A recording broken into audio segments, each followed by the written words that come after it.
Hello दोस्तों, स्वागत है आपका अपने यूट्यूब चैनल बाबा श्रीकांत एकेडमी पर। हम लोग कक्षा 11 में समुच्चय पढ़ रहे थे। समुच्चय में 4 एक्सरसाइज तक ख़त्म कर चुके थे। आज उसके आगे 5वीं एक्सरसाइज की शुरुआत करते हैं। अभी तक हमने यूनियन निकालना, इंटरसेक्शन निकालना और एक समुच्चय से दूसरे समुच्चय को घटाना सीख चुके हैं। अब आगे हम पूरक समुच्चय निकालना सीखेंगे।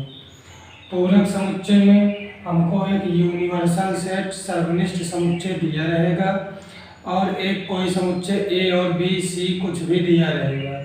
उस ए का हमको पूरक समुच्चय निकालना रहेगा। पूरक समुच्चय होता क्या है? जैसे एक यूनिवर्सल सेट दिया है और एक समुच्चय दिया है, तो पूछेगा दिए गए समुच्चय का पूरक समुच्चय बताइए।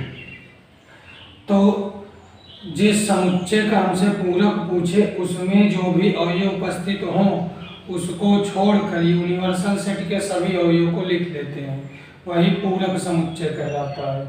और पूरक समुच्चय को डैश से प्रदर्शित करते हैं, जैसे ए का पूरक ए डैश।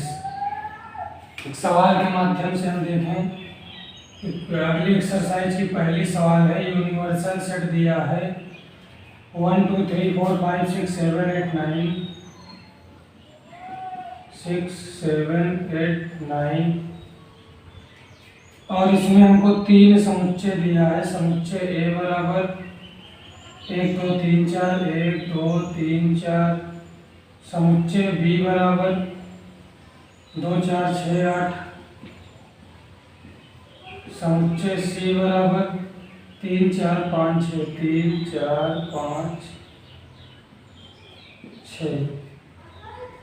3 समुच्चय दिया है और इसमें पहला नंबर हमसे कह रहा है ए डैश ज्ञात कीजिए।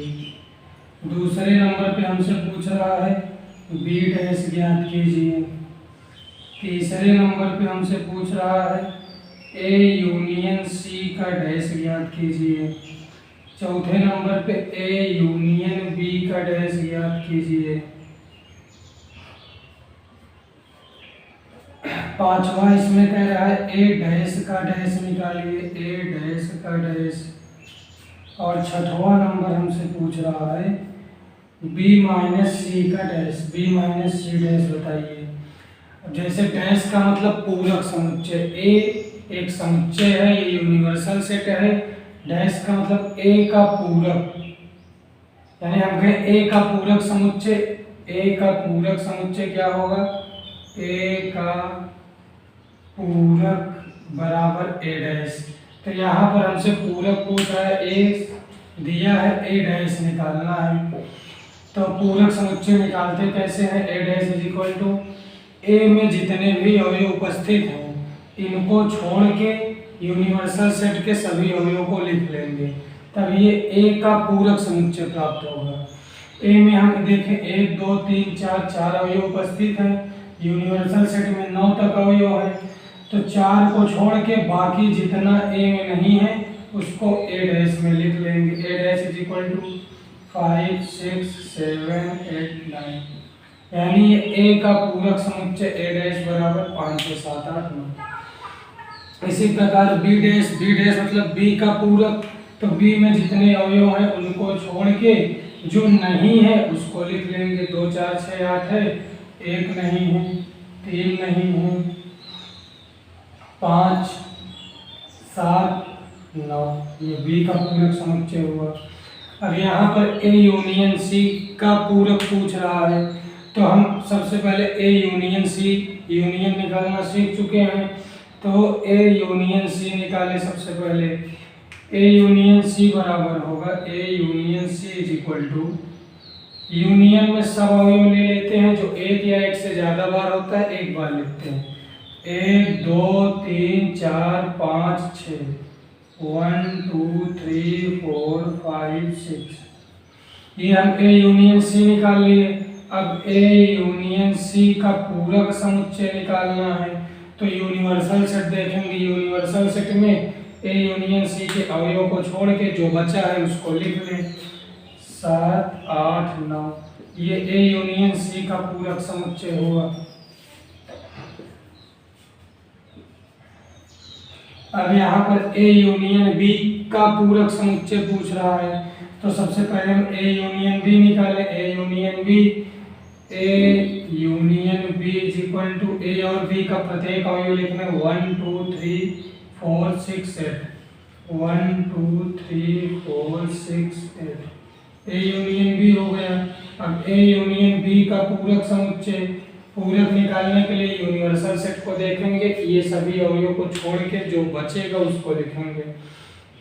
1 2 3 4 5 नहीं है 8, यानी 5 7 9। ए यूनियन बी का पूरक समुच्चय होगा 5 7 9। पांचवें में ए डैश का डैश, यानी पूरक का पूरक। जब हमसे डैश का डैश पूछे, पूरक का पूरक, तो पुनः वही अवयव प्राप्त होता है। ए डैश हम निकाल चुके हैं पहले सवाल में, उसका भी डैश, फिर यही ए अवयव प्राप्त होगा, यानी ए डैश का डैश ए। अब बी माइनस सी का पूरक पूछ रहा है, तो सबसे पहले हम बी माइनस सी निकाल लें। बी माइनस सी का मतलब बी के वे अवयव जो सी में ना हो, तो 2 सी में नहीं है, 4 है, 6 है, 8 नहीं, तो 2 8, ये बी माइनस सी हुआ। अब हमसे बी माइनस सी का पूरक पूछ रहा है, तो यूनिवर्सल सेट से 2 और 8 को छोड़ के बाकी सब लिख लेंगे। तो बी माइनस सी का यूनिवर्सल सेट 1 3 4 5 6 7 9, ये बी माइनस सी का पूरक समुच्चय हुआ। यानी पूरक में हम करते क्या है, जो अवयव दिया रहता है उसको छोड़ करके यूनिवर्सल सेट का बाकी अवयव लिख लेते हैं, वही पूरक कहा जाता है। आगे बढ़े दूसरी नंबर सवाल पर। दूसरी में भी एक यूनिवर्सल सेट यू दिया है, कह रहा है निम्न के पूरक बताइए। 4 सवाल इसमें पूछी गई। जो यूनिवर्सल सेट है दूसरे में, U is equal to A B C D E F G H. Universal set दिया है A B C D E F G H. इसमें पहला नंबर ए बराबर ए इज इक्वल टू दिया है ए बी सी, हमको ए डैश बताना है, ए का पूरक। दूसरा बी बराबर दिया है D E F G D E F जी, ये दिया है, इसका पूरक बी डैश बताना है। तीसरी सवाल है सी बराबर ए सी ई जी, इसका पूरक सी डैश बताना है। चौथी सवाल है डी बराबर समुच्चय में F G H A F G H A, इसका पूरक डी डैश बताना है। अब पूरक निकालेंगे कैसे, यूनिवर्सल सेट में देखेंगे। ए का पूरक समुच्चय ए बी सी छोड़ के बाकी सब D E F G H, D E F G H. B का पूरक डी ई एफ जी को छोड़ के ए बी सी एच। सी का पूरक ए सी ई जी को छोड़ दे, ए सी ई जी को छोड़ दे, तो B D F H. D का पूरक एफ जी एच ए को छोड़ दे, तो बी सी डी ई। ये थे दूसरी सवाल।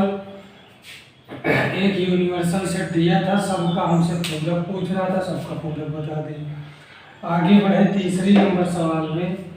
तीसरी नंबर में हमको 5 कुल 11 सवाल पूछा है तीसरे में, और जो समुच्चय है वो रोस्टर रूप में लिखा, वो समुच्चय निर्माण के रूप में लिखा है। अगर रोस्टर रूप में बनेगा तो रोस्टर रूप में लिख लेंगे, तब पूरक समुच्चय बताएं, या वैसे लैंग्वेज में बता सकते हैं समुच्चय निर्माण के रूप में। इसमें कह रहा है प्रकृति संख्याओं के समुच्चय को यूनिवर्सल सेट मान लीजिए, यानी U इज इक्वल टू प्रकृति संख्या 1 2 3 4 डॉट डॉट। अब जितना भी सवाल पूछ रहा है सबका हमको पूरक समुच्चय बताना है। पहला नंबर है कह रहा है यक्स सच डेट यक्स एक प्रकृति सम संख्या, एक प्रकृति सम संख्या है। यानी यक्स जो है प्रकृति सम संख्या है, तो 2 4 6 8 टट। इसका अगर हमको पूरक बताना हो, ये जो यूनिवर्सल सेट है इसमें सम विषम सभी संख्याएं हैं और इसमें केवल सम संख्या है, तो इसका जो पूरक होगा, इसका पूरक समुच्चय ये होगा यक्स सच डेट यक्स एक प्रकृति विषम संख्या है। सम को छोड़ दे, विषम मतलब 1 3 5 7 8 यानी पहले में कह रहा है एक प्रकृति सम संख्या, इसका पूरक बताना है। यूनिवर्सल सेट में जितना सम होगा छोड़ देंगे, विषम बचेगा, तो यक्स सच डेट यक्स विषम प्रकृति संख्या है। 1 3 5 7 9 11 डॉट डॉट डॉट जितना भी होगा। दूसरे में कह रहा है एक प्रकृति विषम संख्या, यानी इसी का उल्टा, पहले का उल्टा दूसरे में कह रहा है एक प्रकृति विषम संख्या। जब यूनिवर्सल सेट से विषम संख्या को छोड़ के सम संख्या लिखेंगे, बचेगा क्या, सम संख्या। यानी दूसरे में ये दिया, इसका पूरक ये होगा। यानी एक विषम प्रकृति संख्या है, इसका पूरक यक्स सच डेट यक्स एक प्रकृति संख्या है, प्रकृति सम संख्या है। तीसरे में कह रहा है यक्स सच डेट यक्स संख्या 3 का धन गुणज है। जो यक्स है संख्या 3 का धन गुणज है। यक्स सच डेट यक्स संख्या 3 का धन गुणज है। 3 का गुणज जो समुच्चय हमको दिया है वो सब 3 का गुणज है। 3 दूना 6 9 12 15 हमारे पास प्रकृति संख्या का समुच्चय है। अगर इसमें से हम 3 के गुणज को छोड़ देंगे तो कौन सी संख्याएं मिलेंगी, वही संख्याएं मिलेंगी जो 3 का गुणज नहीं है। तो इसका पूरक समुच्चय होगा, इसका पूरक समुच्चय यक्स सच डेट यक्स संख्या 3 का धन गुणज नहीं। 3 के गुणज समुच्चय में दिया है, पूरक बताने के लिए यूनिवर्सल सेट से उन सबको छोड़ देंगे। जब 3 का गुणज छोड़ देंगे, कुल मिलाकर जो 3 का गुणज नहीं है वही बचा है, तो वो पूरक होगा। चौथे में कह रहा है यक्स सच डेट यक्स एक अभाज्य संख्या है। इसमें हमसे कह रहा है कि यक्स सच डेट यक्स एक अभाज्य संख्या है। इसका पूरक हमको लिखना है, पूरक समुच्चय यक्स सच डेट यक्स एक भाज्य संख्या। अगर प्राकृतिक संख्याओं में से हम अभाज्य संख्या निकाल के अलग कर लें तो जितनी भी संख्याएं बचेंगी सब भाज्य संख्या होगी।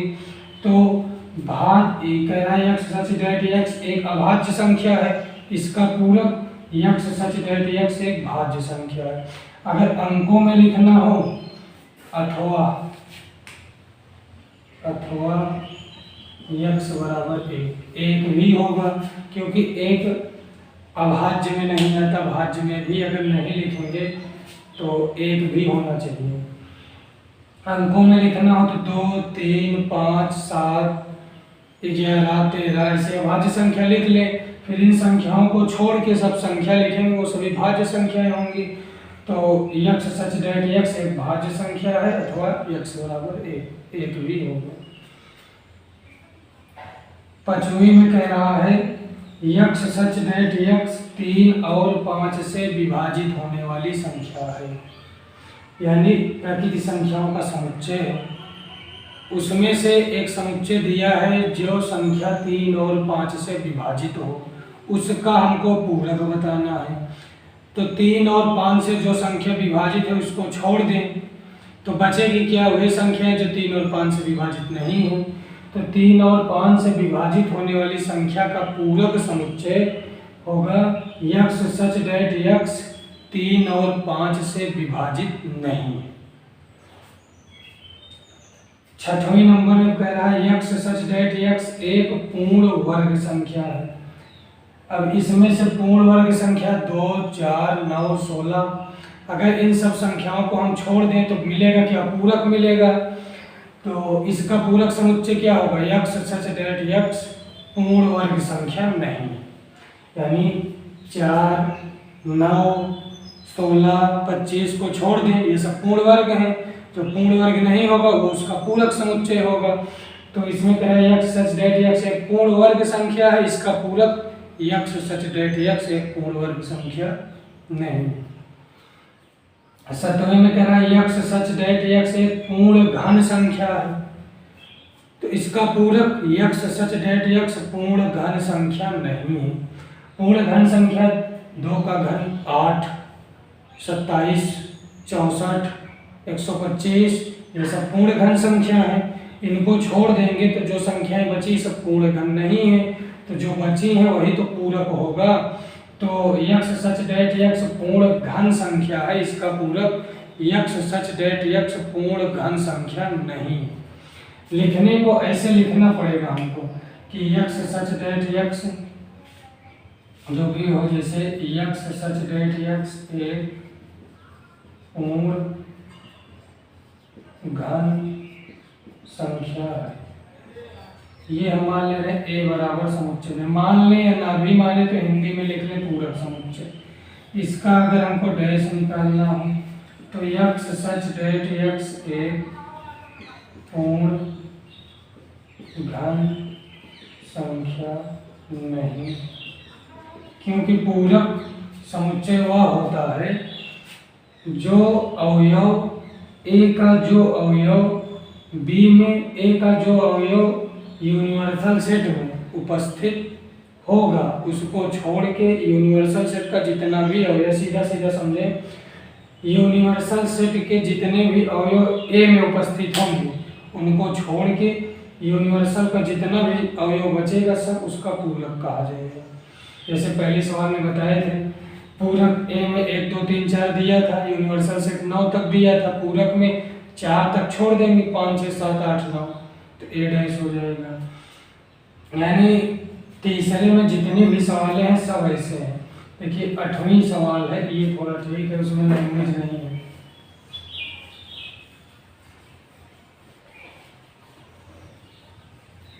तीसरे की 8वीं में कह रहा है यक्स सच डेट यक्स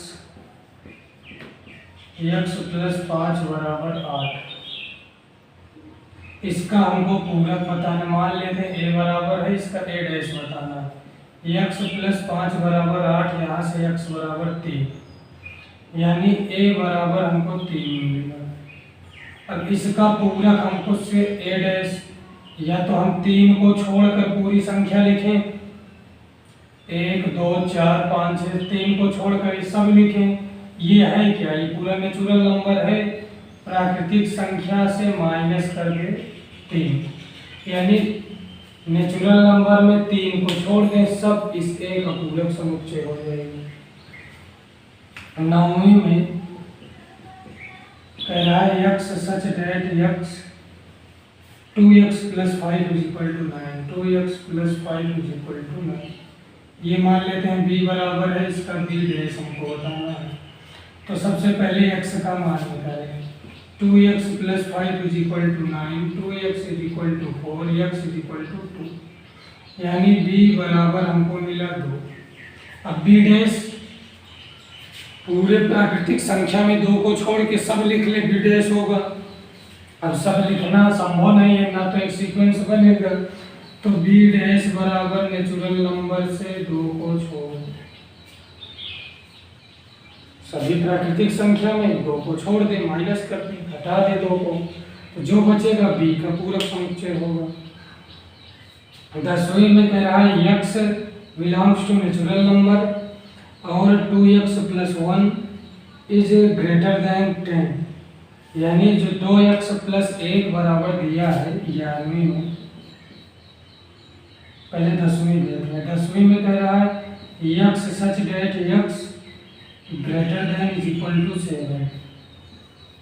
सी बराबर मान लें या ए बराबर कुछ भी मान लें, यानी यक्स का मान 7, 8, 9, 7 से बड़ा है। प्राकृतिक संख्या 7 से बड़ी जितनी प्राकृतिक संख्या होगी इसका पूरक सीधे 7 के आगे तो सब संख्या सी में उपस्थित है। 7 से पहले 1, 2, 3, 4, 5, 6, ये सी का पूरक समुच्चय सी डैश होगा। 11वीं में कह रहा है कि x such that x belongs to natural number. X प्राकृतिक संख्या है और 2x plus 1 is greater than 10, यानी 2x प्लस 1 जो है वो 10 से बड़ा है। 2x प्लस 1 ग्रेटर देन, अगर इसको हम हल करें 2x बड़ा होगा 9 से, x बड़ा होना चाहिए, x इज ग्रेटर देन 9/2, यानी x का मान 4.5 से बड़ा होना चाहिए और प्राकृतिक संख्या होना चाहिए, यानी जो समुच्चय हमको मिलेगा यहाँ पर मान लेते हैं a बराबर प्राकृतिक संख्या x का मान 4 से बड़ा, यानी a बराबर 4.5 तो प्राकृतिक संख्या है नहीं, इससे बड़ा 5, 6, 7, 8, 8, 5 के आगे सभी संख्या प्राकृतिक होंगी। अब इसका हमसे पूरक पूछ रहा है a' बराबर 1, 2, 3, 4, क्योंकि बाकी सभी अवयव यूनिवर्सल सेट में उपस्थित हैं, 1, 2, 3, 4 इसमें नहीं है यूनिवर्सल सेट का, तो यही a का पूरक समुच्चय होगा। ये तीसरे की 11वीं नंबर सवाल थी। अब आगे चलेंगे चौथे नंबर सवाल पर।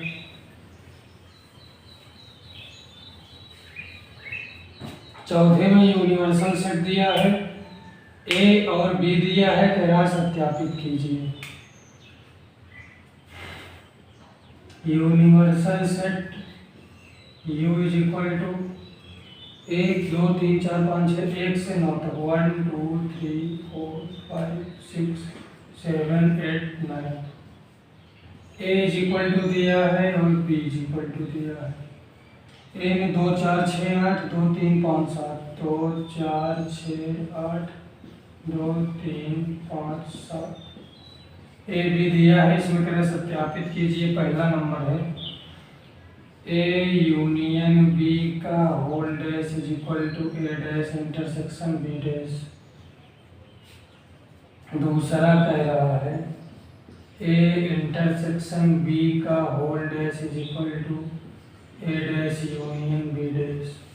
ये हमको सत्यापित करना है। पहले में सबसे पहले हम LHS उठाएं, a यूनियन b का whole dash, a union b निकाल लें। a union b 2, 3, 4, 5, 6, 7, 8, 2, 3, 4, 5, 6, 7, 8। अब a यूनियन b का पूरक निकालें तो यूनिवर्सल सेट को देखना पड़ेगा। 2 से 8 तक है, 1 और 9 नहीं है, तो इसका पूरक 1 और 9। LHS, अब RHS उठाएं।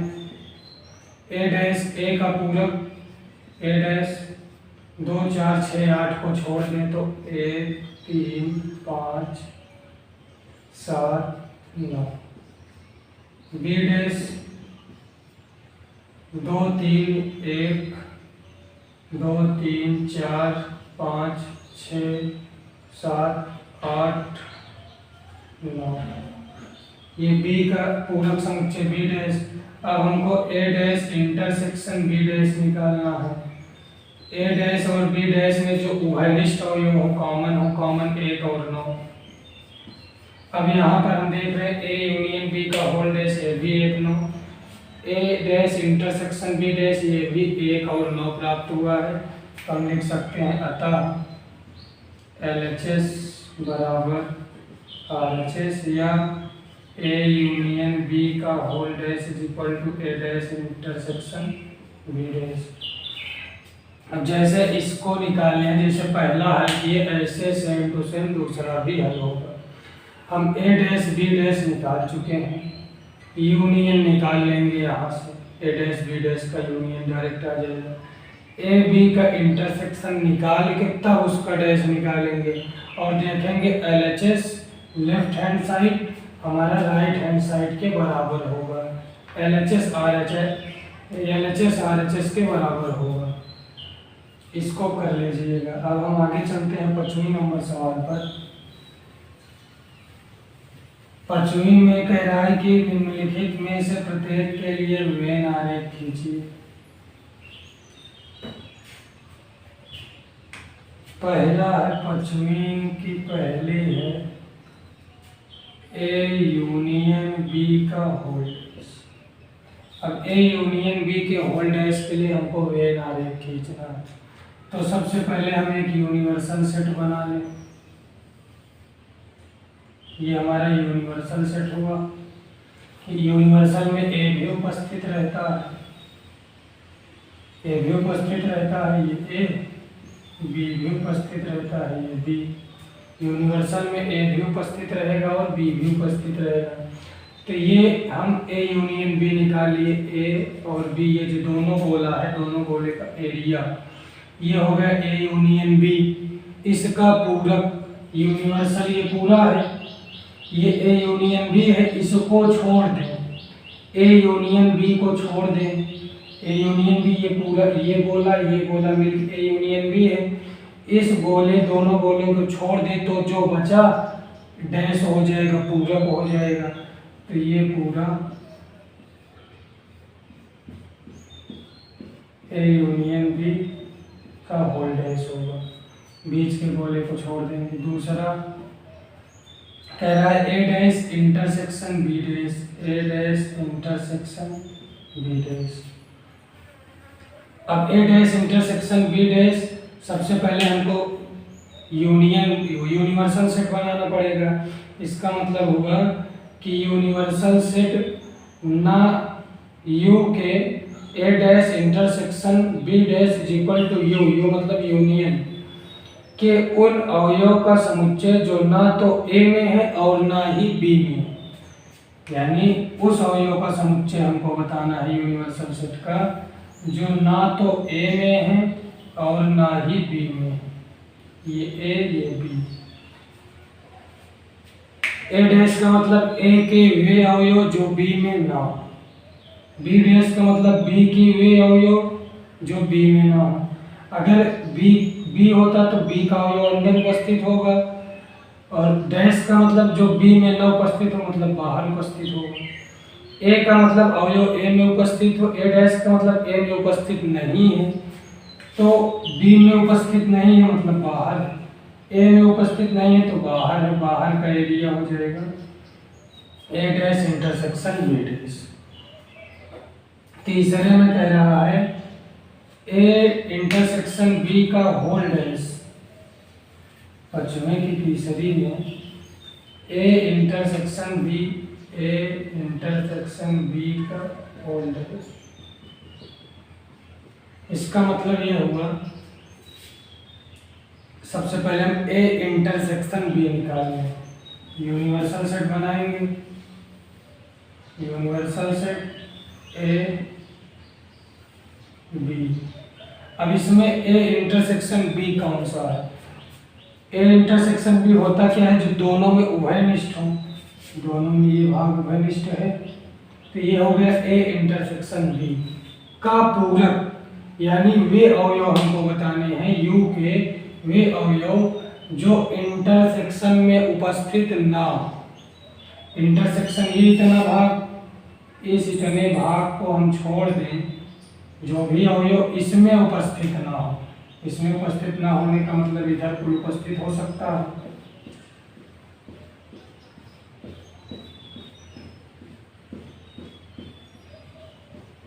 केवल इंटरसेक्शन में न उपस्थित हो, बस इस इतने भाग में न उपस्थित हो, क्योंकि ए इंटरसेक्शन बी यही इतना भाग है, ये ए इंटरसेक्शन बी है। अगर सिर्फ ए इंटरसेक्शन बी पूछता तो यही बताते। ए इंटरसेक्शन बी का पूरक पूछा है, मतलब जो ए इंटरसेक्शन बी में उपस्थित ना हो, इसमें उपस्थित ना है, नहीं है तो बाहर कहीं भी उपस्थित हो सकते हैं। पांचवें की चौथी में कह रहा है A dash union B dash. पांचवें की चौथी एक यूनिवर्सल सेट, एक यूनिवर्सल सेट बना लिए, समुच्चय ए और B, A B. A dash का मतलब वे अवयव जो ए में उपस्थित ना हो, बी डैश का मतलब वे अवयव जो बी में उपस्थित ना हो। जो ए में उपस्थित ना हो इधर होगा, जो बी में उपस्थित ना हो वो इधर होगा। यानी ए में उपस्थित ना हो, बी में उपस्थित ना हो, कुल मिला के इसी में उपस्थित होंगे। इसके अलावा जितना भी बचेगा उसमें हमारे अवयव उपस्थित हो सकते हैं।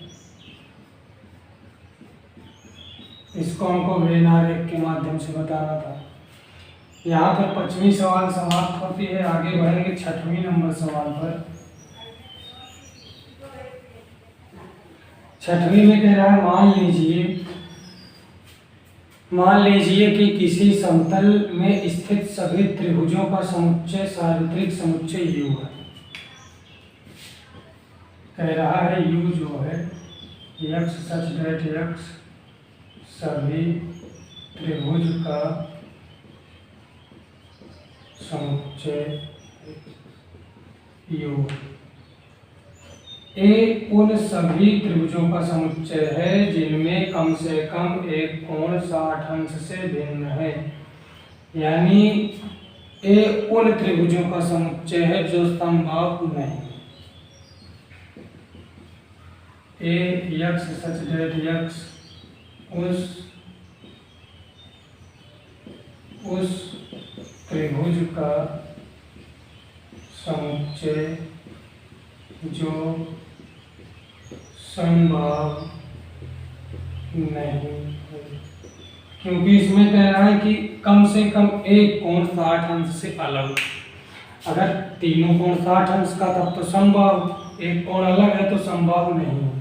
इसका हमको पूरक बताना है। पूरक का मतलब ए डैश, ए का ए डैश बताना है। ए डैश निकालेंगे कैसे? A dash is equal to U minus A से तो डैश निकालते हैं। यू का अवयव जो ए में उपस्थित ना हो, जितना भी पूरक निकालते आए हैं वो यही तो किए हैं। ए का अवयव जो बी में उपस्थित ना हो, या यू का अवयव जो ए में उपस्थित ना हो, जितना भी पूरक निकाले सब इसी तरीके से निकाले हैं। इसका ए डैश होगा यक्स सच दैट यक्स उस त्रिभुज का समुच्चय जो समबाहु। बस ये हमारे 6वें नंबर सवाल।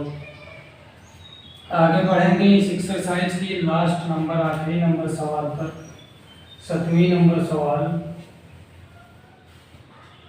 कह रहा है सत्य बनाने के लिए रिक्त स्थानों को भरिए। पहला ए यूनियन ए डैश बराबर ए यूनियन ए डैश। इसका मतलब हुआ क्या? ए में जितने अवयव हैं वो बी में, वो ए डैश में नहीं होंगे, क्योंकि ए का पूरक है। दोनों का यूनियन निकालना है। दोनों का अगर यूनियन निकालोगे पूरा का पूरा यूनिवर्सल सेट मिलेगा। यूनियन में कोई भी अवयव छूटना नहीं चाहिए, सब ले लेंगे। ए में जो है वो ए डैश में नहीं है, ए डैश में जो नहीं है वो ए में है। इसका मतलब हमको यू मिलेगा, यूनिवर्सल सेट। दूसरा कह रहा है फाई डैश इंटरसेक्शन ए बराबर फाई डैश एक रिक्त समुच्चय होता है। फाई रिक्त समुच्चय होता है, फाई डैश यानी ये रिक्त समुच्चय नहीं है, या इसको हम कह सकते हैं पूरा का पूरा ये यूनिवर्सल सेट है। फाई रिक्त होता है, फाई डैश रिक्त नहीं है, मतलब यू यूनिवर्सल सेट हो गया। इंटरसेक्शन ए, इसमें से कॉमन निकालेंगे, ए ही कॉमन होगा। इंटरसेक्शन का मतलब तो दोनों में उभयनिष्ठ।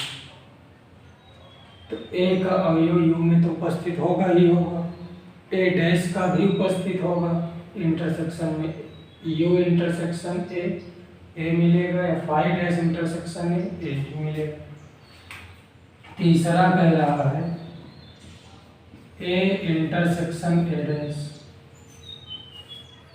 अब ए डैश, ए का कोई भी अवयव ए डैश में उपस्थित नहीं होगा, ना तो ए डैश का कोई अवयव ए में उपस्थित होगा, तो कुछ कॉमन मिलेगा, कुछ भी कॉमन नहीं मिलेगा, फाई मिलेगा, रिक्त समुच्चय। चौथे में यू डैश इंटरसेक्शन ए। हम जानते हैं यूनिवर्सल सेट का डैश ये खाली होता है, रिक्त समुच्चय ए इंटरसेक्शन ए, यानी यू डैश रिक्त समुच्चय फाई होगा।